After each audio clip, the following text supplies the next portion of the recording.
Tired of squinting at your tiny screen and ready to unlock a world of visual real estate? Alright, let's dive headfirst into connecting your MacBook to an external monitor.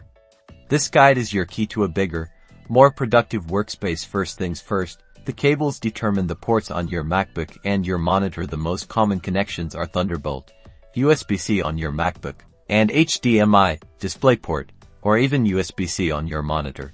If the ports perfectly align, great, you can just plug and play, but if the ports differ, you'll need an adapter or a cable that bridges the gap. For example, if your MacBook has USB-C but your monitor has HDMI, grab a USB-C to HDMI adapter or a USB-C to HDMI cable. Make sure the adapter or cable supports the resolution and refresh rate you want. Also, make sure the external power cord, if applicable, is connected to the monitor and plugged into a wall outlet.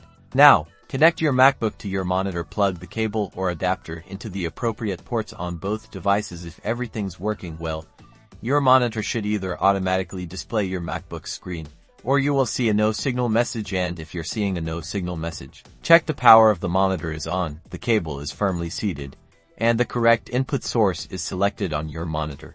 Let's move on to the display settings on your Mac. Click on the Apple menu in the top left corner.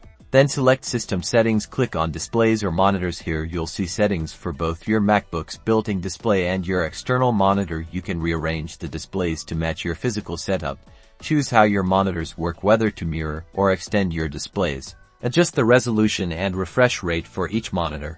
All these things are easy to customize so that you can find the perfect configuration for your needs. And there you have it. You're now set up to work with multiple displays. Experiment with different settings until you find the perfect setup for your workflow. Enjoy the expanded workspace and the boost to your productivity. Don't forget to like, subscribe, and check out our other MacBook tips. #MacBook tips, #display setup.